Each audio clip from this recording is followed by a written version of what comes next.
Hello दोस्तों आज की इस वीडियो का टाइटल देखकर आपको बहुत ज़्यादा अजीब लग रहा होगा, लेकिन ये वीडियो उतनी ही ज़्यादा इंटरेस्टिंग है।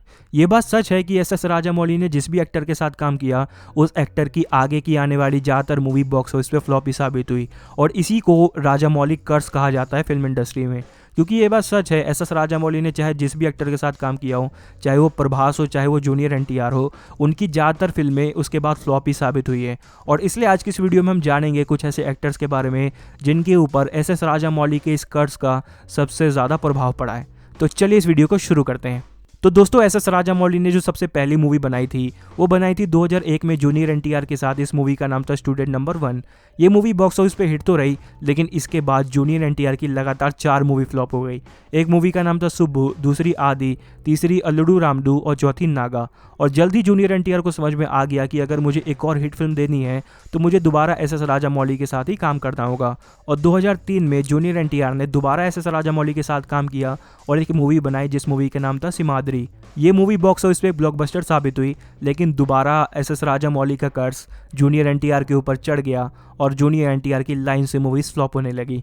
मूवी जैसे कि आंध्रावाला, सांभा, ना लड्डू, नरसिम्हडू, अशोक, ये सारी की सारी मूवी जूनियर एनटीआर की लाइन से फ्लॉप हो गई।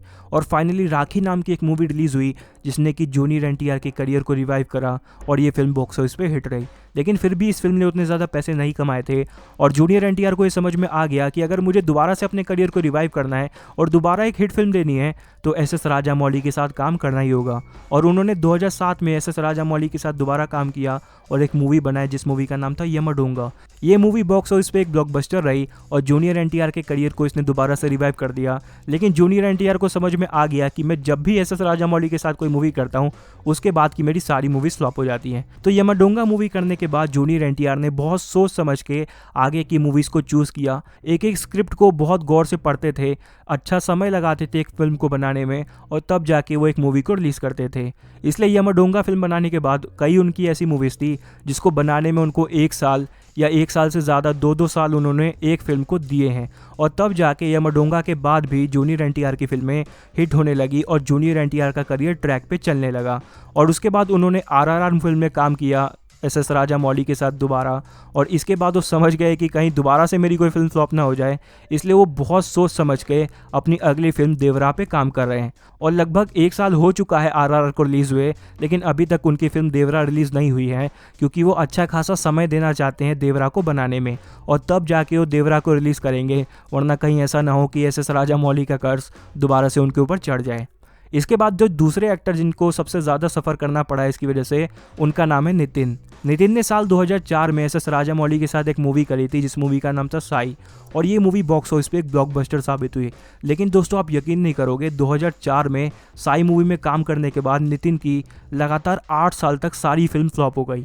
लगातार 8 साल तक नितिन ने 12 फिल्मों में काम किया और 12 की 12 फिल्में फ्लॉप हो गई। और फाइनली 2012 में उन्होंने एक मूवी बनाई जिस मूवी का नाम था इश्क, और ये फिल्म बॉक्स ऑफिस पे एक सुपर हिट रही और नितिन के करियर को वापस से रिवाइव करने में कामयाब रही। और फिर 2014 में उन्होंने AR नाम से एक मूवी रिलीज़ करी जो बॉक्स ऑफिस पे एक ब्लॉकबस्टर रही, और दोबारा से नितिन का करियर वापस से ट्रैक पे आ पाया।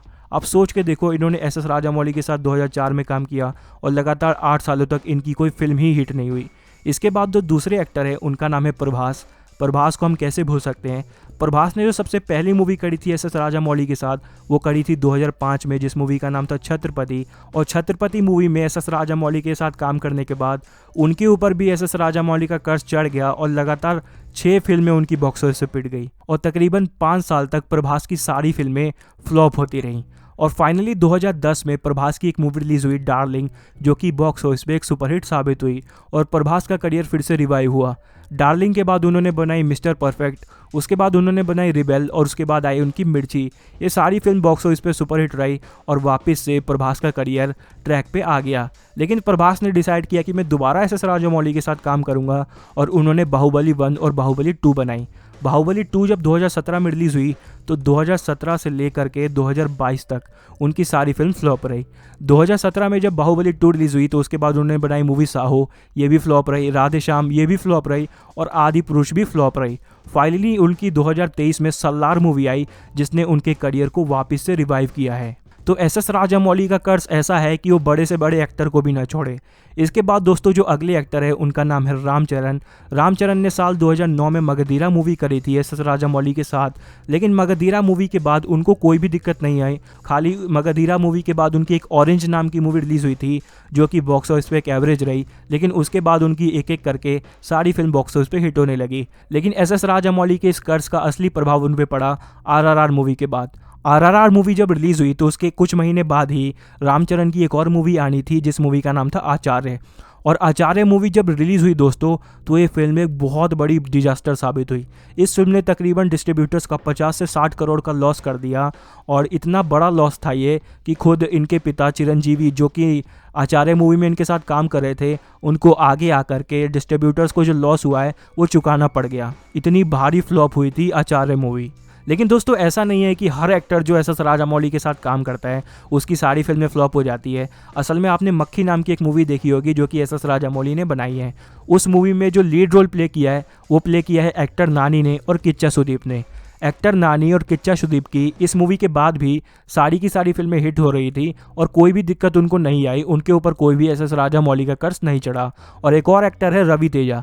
रवि तेजा ने एस.एस. राजामौली के साथ विक्रमकडू नाम की एक मूवी रिलीज़ करी थी जो कि एक बहुत ही बड़ी ब्लॉकबस्टर रही, लेकिन उसके बाद भी उनको कोई भी प्रॉब्लम नहीं आई उनके करियर में। असल में विक्रमकडू के रिलीज़ होने के कुछ सालों के अंदर ही रवि तेजा ने अपने करियर की सबसे बड़ी हिट मूवीज़ भी दी हैं, जैसे कि दुबई सीनू, कृष्णा और किक जैसी मूवीज़ जो कि बॉक्स ऑफिस पे ब्लॉकबस्टर साबित हुई।